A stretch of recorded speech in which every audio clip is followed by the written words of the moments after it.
What's going on, everybody? Here basically to talk about the title of the video, which is it's been a year and no six figures yet, no nothing. Uh, Man, and it's been a crazy year. I think almost, literally a crazy year from where I went from being invested in SHIB. I'm realizing we're going in October. So last year, finding out the SHIB coin, and I was in that, then rolling over into the altcoin Catgirl, which really got the little bit of this channel going. A lot of folks were following me for that. And then, segueing into Hex and finding out about that. You may notice, I mean, like I said, the videos have slowed down. I just feel like there's a lot to talk about, and there will be as things launch and come out. But really, at this point, it's not looking too good. And I really only like to post when I have, something really decent to say or pretty decent content uh, to put out in regards to investing and where I'm at. So if we hop over onto the S&P 500, which I discovered, about the middle of last year, just looking at everything, what I've realized is that the stock market and the crypto market, they go hand in hand with each other in regards to market sentiment. Um, I'm looking at this on the monthly. You're looking at Bitcoin. If you look at Hex, they're all trending hand in hand in regards to overall, well, other than the dollar, but overall market sentiment.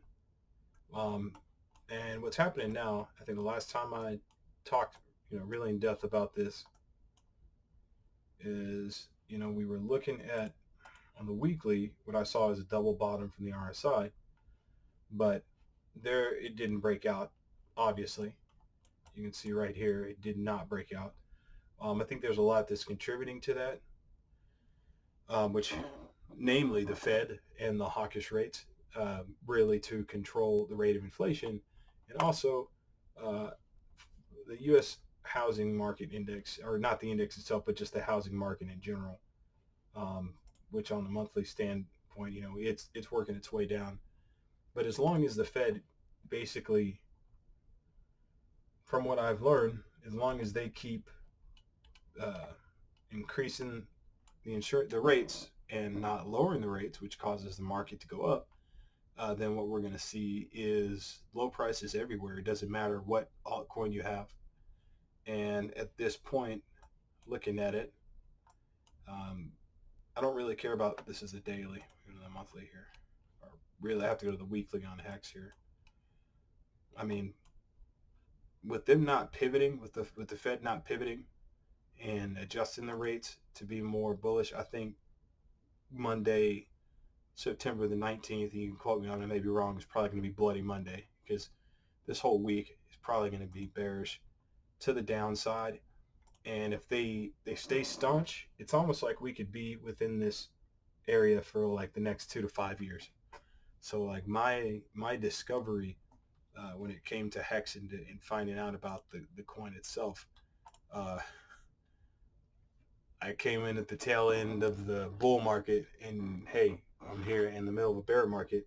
First time ever dealing with crypto, and trying to figure out now what options will there be from this point. What can I do? What can you do? There's a few things I've learned along the way that I kind of feel are dumb, uh, and I'll touch on that in a bit. So, I mean, you'll hear everybody say dollar cost averaging. But when I hear that now, I basically hear, um, let me sell you my liquidity. Like, be my liquidity. Be my exit liquidity. If you're DCAing, you're somebody's exit liquidity. And people will say, yeah, it'll work, but it only works if you really have an investor's mindset and you have money you're not afraid to lose. Because if you think about the people that bought here on September, all of these people were on Twitter and saying Hex was the bee's knees, is this, was that. And then I find it around, January, and I hear the same thing, and I'm like, oh wow, Hex is a great thing. Well, for all of us that bought, which I have some stakes active, but those who bought here, you're down, like negative down, And then also I sacrificed for the Pulse network. Of course, ETH2 just came out, and it is fast and efficient. So there's a lot of things I want to say, but too little time to say it. I guess what I'm trying to say is that nobody tells you when to buy, and I would say if the DCA strategy is dumb. But the thing is, you don't know where the bottom is going to be because nobody can adequately say the bottom is going to be somewhere. The only news I think that we have to have any indication that the bottom is not going to be there is when the Fed says they're going to pivot. And when they say they're going to pivot, that's when we should be looking for opportunities to buy altcoins because all of these coins are going down. Hex for sure going down to at least 1 cent. And if they stay, in October, if the Fed stays hawkish in October, November, December, all the way through January, maybe as low as a cent, 0.007 or lower. So if you're watching this video on that tip and you're looking at Hex, I would just, if you don't have the six figures or the money to be able to invest safely and then lock it up and walk away from it without thinking about it, then I would wait until the Fed says we're going to pivot, and then when they release their information and they're done increasing the interest rates, then okay, now's a good time to probably get in, and that's what I'm basically doing. I'm not sinking any more money into these in any coins.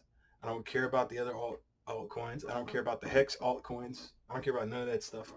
I'm not even caring about CatGirl anymore. I'm really in Hex. I think Hex has a lot of potential to make a lot of X's from the pivot point. So my whole goal right now is to save capital and wait for that news to hit and then get in. I'm not going to DCA down and I can't afford to DCA down. It's too much risk to take on. It's just better to take all your chips at one time and enter in one position than to keep DCAing and spreading. Because what if it doesn't come back up? You put all that capital in there. Same thing can happen, and the same thing can happen for anything. If I've learned anything from all of the stuff I've seen over the past year, I know that Hex is a great project, but anything can happen to it. Humans are infallible. We don't know what's really going on through Richard Hart's head. I don't think he would do anything crazy to hurt this, but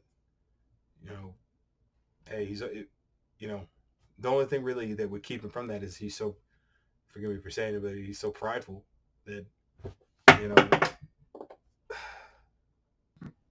he's so prideful that he's all about his image and he's got that outrage marketing. So I don't know who the true Richard Hart is. But if he's about his reputation, then we should not expect him to rug pull or anything like that, because he would ruin his reputation indefinitely in the crypto world unless he decides, I don't give a crap anymore. He doesn't come across that way. So in hindsight, I don't think it's people selling Hex to get out. I think literally it's the government, it's the Fed affecting the market through influence and driving it down to pull everybody out. And the sad parts about it is, people are looking at Hex and this investment, like in all these investments, like they're all looking at them in a way of like they're the holy grail, like they're gonna get you out of your situation. Like, and I'm not gonna lie, me too. Like looking at six figures, thinking about what could I have done with that if I had not held on to it to the ground. An unrealized gain I never took access of because I was so naive. But the truth is, man, even if these coins do go up, Bitcoin, as I understand it, was supposed to be a place where people could transact money without fees, no middleman. Basically, that's what it was. It was just, I want to transact my fees. I don't want somebody to tell me what or what not to do. And the government came in prior to this bull run and this bear market they were in, and they mandated the law and then said, hey, we don't see this as an asset. You have to pay taxes, because basically the people were pooling their money together somewhere in Bitcoin. They were pooling it in Bitcoin as a community, and that community created its own value and created its own currency. And they got rich, and they weren't paying taxes where it was legal, and now they have to pay taxes. And and I gotta ask yourself, you know, cryptocurrency, it's not currency, it's not assets anymore. It's not an asset. It's not it's not currency. It's not an asset. All cryptocurrency is right now is securities, even hex, under the definitions with the federal government when it comes to that, because they're going to tax you when you close or sell and just transfer. And you got to think about it. Does if you took your currency, if I took my dollars and transferred them into Mexico pesos, like $1 to 1 pesos, do I pay tax on that? No, I don't pay taxes. If I take my pesos and I transfer them into dollars, do I pay tax on that transfer? No.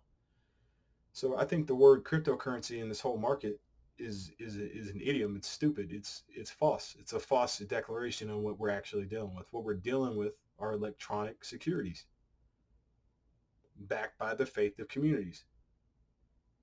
I mean, it's as little as that. They're electronic securities on the blockchain in a spreadsheet backed by the faith of people that believe in the projects and are willing to pull their money together into something that they believe they're going to put value in, because they're losing. If anything, it should be an indication of the number of people in the amount of money and assets that have lost faith in the United States dollar. And that's a threatening component. So of course the government would come and they would say, you got to pay taxes on this when you transfer, you do this. And that's why they're trying to come so hard down on it and regularize it. And then even with the regulatory actions of it, you got scammers out the wazoo left and right. And I remember seeing guys in a cat girl, for instance, being scammed out of $50,000 here, $40,000 here. I mean, there's no FDIC. They want to treat it like it's a security, but the government's not going to turn around and back your faith in our risk that we take on to deal with this. And so thinking that you have this coin, whether it's Hex or Bitcoin or ETH, and thinking that these coins in your wallet are gonna save you from the overreach of this government, this global, what I like to call a new world order, and that it's actually going to save you from that descriptive and horrible environment. It's false. Look at Canada. Look at the truckers' protests. The people got together. They had their money. They had the influence to do so. And what did the government do? They closed their bank accounts. They got in their Coinbase accounts. They closed their Coinbase accounts. They stopped their wallets from being able to receive money that they needed to prove a point and tell corporate companies, hey, or tell their government, stop exploiting us. What do we do in America with all the jobs that are available if you work in a plant or you work at a manufacturing plant, and you're being treated like crap and told you have to work 15-hour days because we're short, but you better be there. Do what happens when one person shows up and they want to start a union to get the people together to fight for basic human rights? What does the corporate company do? They fire you, or they shut the plant down and go somewhere else. I mean, what happens when you call to get help with your insurance, or you call PayPal, or you call Google, or you call your internet provider? Who picks up the phone when you first get that first dial in? Is it a person? No, it's a computer, and it spins you in a circle, and nobody is there to talk to you. No human being is there to interact with you, to hear your human point or your human grievance. And then what do? You stay on hold for 50 minutes, and who do you get? Somebody overseas or in another country who's being paid pennies on the dollar, who can hang up at any moment, and then you've got to start all over again. Like, the entire society, the globalization of society could be a beautiful thing, could be a good thing, but crypto can't even save you from that, in my opinion. It's just how I feel about it. Because the way they have it set up now, they could flip a switch like that, and everything you have is shut down. The only place really I don't think they've gotten to that capability yet is in the United States as much. Whereas I think if people got together and protested, the government can go to their bank accounts and be like, freeze their assets. Maybe they could. But if it happens in the United States, that's not good for us. It's already bad that we have to get the double tax burden on this. So my first year in crypto, I mean, it's just opened my eyes to a lot. I may not have made the six figures that I wanted to make, but I'm not banking on it as my I guess I want to make that financial money from this, and I believe it's possible. But I think the next bull market is going to come at the expense of millions of Americans and other people. What doesn't make sense to me is people having millions of dollars in their bank account. You know, you got a massive house, you got 3 or 4 houses, all this real estate, you got all these fancy cars, you got all these clothes, you got all this stuff. Don't get me wrong, with the outrage marketing on Hex, I get it. He's trying to get people's attention. That's really all that is. He's just trying to get people's attention. He care less about all that stuff because he gets it on another end. But you got all these people that have all this material stuff, and it's not going to go with you when you die. It's worthless. I mean, you got a car that's $500,000, $1 million, and you can say, yeah, well, I deserve this car. Well, great. I know you worked hard for that car, or you work hard for what you have. But like, there's people where like $5,000 would be life changing, and we're creating an environment that's going to stifle the creativity of people. Like, we're creating an environment that's just going to enslave creativity. Like, people won't have time to be artists. They can, but then they're going to be poor. Well, not poor, but they're going to have so many barriers to entry to be seen because the way society's setting things up. I'm not, and it's just, it's frustrating. Like, the entire community on Twitter is so divided between coins. They don't realize they all could just unite together, and there's enough money and assets in crypto to lobby for the rights and freedoms that they want if they wanted to. Heck, there's so much money in crypto, they could just start their own political party if they wanted to. It's there. Like, it really exists, but people are all about themselves. And I think the next bull run is just going to highlight that when it hits. Because think about, you're watching my video. You've been sitting here with me 17 minutes, and you're still listening to what I'm saying. But think about how many other people outside of you watching this video about a guy who's only been in crypto a year, who saw six figures and didn't get it. How many other people are like actively searching and trying to find out about Hex and find out about crypto? They're not, but you are. So that it's just how to tell you, at the percentage of Americans, I'm going to stick to this because I know that the market, in any market in itself, when it rebounds and when the Fed decides to pivot, because when they realize that America can't make money in a deflationary stance and JP Morgan, all the banks start crying, like, they're gonna pivot it, but they're gonna pivot it to their advantage because they're controlling the overall game, and they know that 90%, 99.9% of the Americans don't care. 80% of the Americans probably don't even know where Africa is or know where England is. They have no idea. They don't know. They don't care.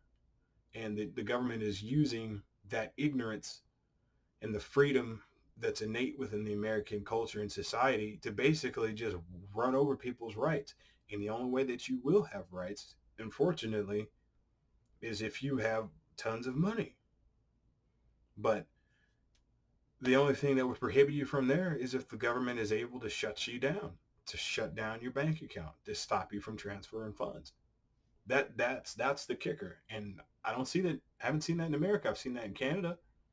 I don't know if that can happen anywhere else, but I guess enlighten me down in the comments if it has happened somewhere to somebody in America where they've been blocked from their access to their funds.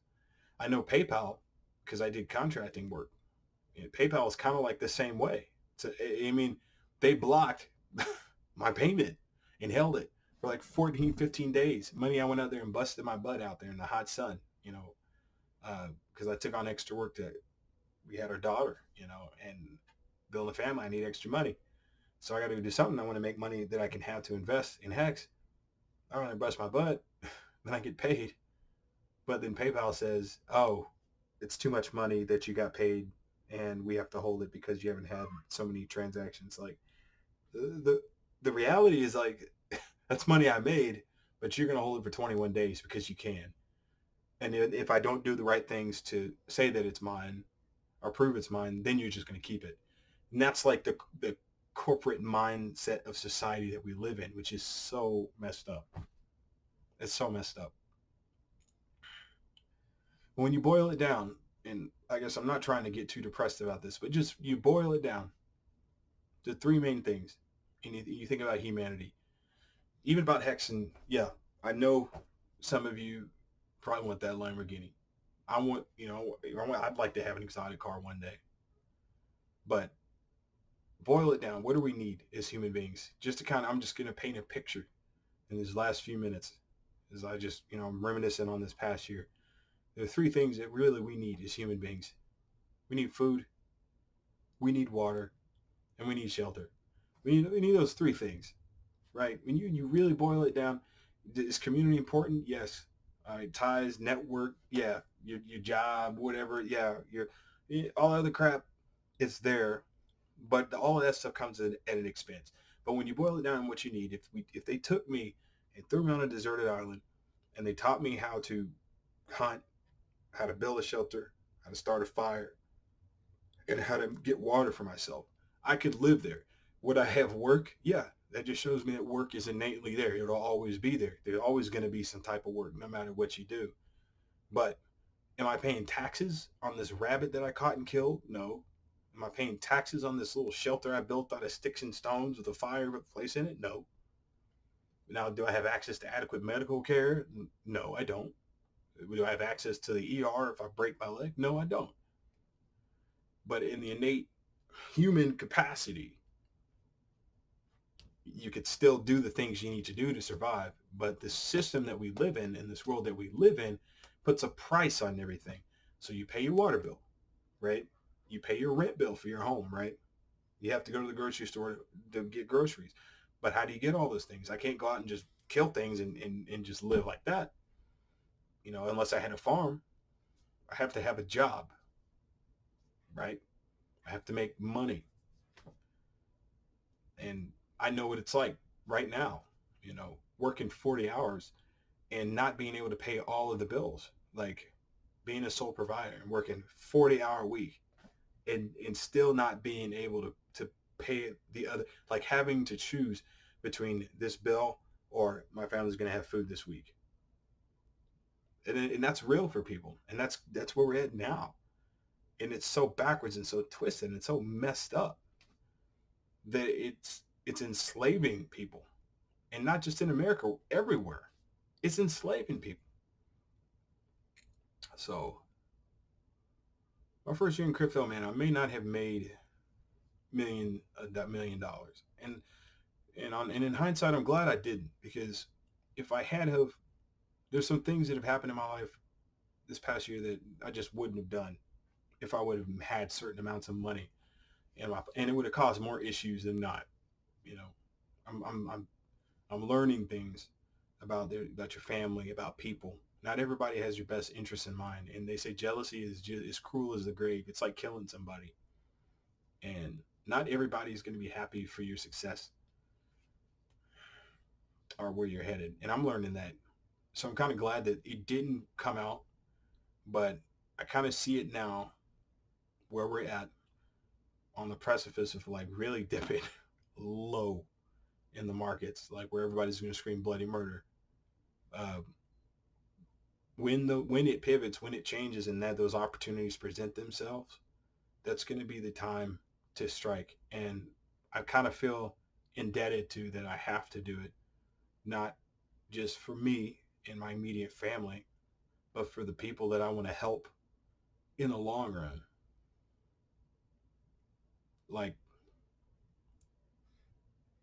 I honestly believe we're going to be at a point with it where inflation, where people aren't going to be able to aren't going to be able to afford food Like right now, it's medical bills. Like I know 90% of Americans probably can't pay 90% of their medical bills, but I think it's going to transition into food, and I don't think it'll be a shortage of food. It's just going to be the high cost of food, where like a loaf of bread might end up being $10, but for somebody who's wealthy, like hyper wealthy, because you think about Venezuela, think about Zimbabwe, those places had wealthy people.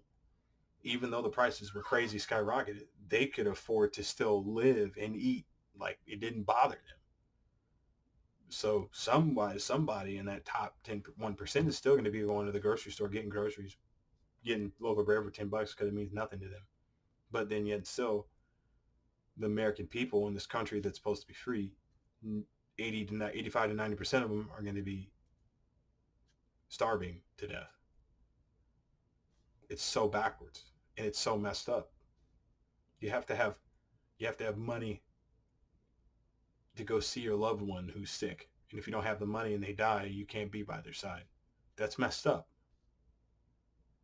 You have to have money if your child, gets a certain sickness or needs a certain medication, and you don't have the money. You're working 40 hours a week, but you can't afford to get it. Now they're sicker because you couldn't afford to get the money. That's messed up. This is the system that we're living in. And the true reality of it is, like, I think this is one of the last times in history that we'll have an opportunity to prepare for it and hopefully help our fellow man on the other end of it.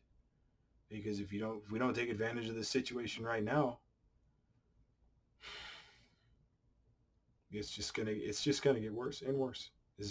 America is gonna be the place of the haves and the have-nots. The American dream will be for those who have money and wealth, and not for those who are poor. Because the ones who are on the poor and the bottom totem pole are going to be the ones, the cogs in the machine, making it work, and that's just sickening. So I guess not the best highlight of a video for my whole year in crypto. I'm almost going 30 minutes. Sometimes these videos go long, but for the few of you guys that have been following me, that this is kind of one of the reasons I just stopped making so many videos and stopped pushing out so much information, because so much reality and so much truth has been hitting my dome when it comes to crypto, that the more I start thinking about it, like what are the things that really count? My family, my son, my daughter, my wife. What are the things that really count? Do we have the things we need? Yeah, we got everything we need. If this crypto thing doesn't work out, yeah, that's fine. Because I know I'm going to have everything I need. But a lot of people don't have that faith that I have. And if the provision that God allows for me to have in my life allows me to go above and beyond where I'm at, like trust and believe, I'm going to be trying to help people as much as I can, because I realize, like, I know what it's like to be there on the bottom of the pole. There's no reason to get there and be prideful, because life is short, man. Life is short. That's the other point too. Like, life is so short. Those people getting all this stuff. Now you're afraid to lose all this stuff, and then you die, and then what happens? Your family fights over it. Like, that's not how we're made to live, man. That is not how we're made to live. And it's sad that to be able to have the opportunities and do things, you have to play a dirty game. You have to roar like a lion and live like a lamb in America. If I was going to say anything, you got to do it. But that's all I have to say. I hope you guys have a wonderful rest of the year, rest of the few months. I started another channel which is more music related, and I post updates about upcoming music that's coming that way. But I felt like I needed to kind of just cap off this year with this video, and then cover more things as they come and as they go out. I'm not about clickbait. I'm about realness. I'm not trying to get nobody just to click and be like upset, but I'm more or less just trying to be real, because I'm as real as I can be when it comes to this nonsense. But you guys have a good one. We'll talk later. Peace out.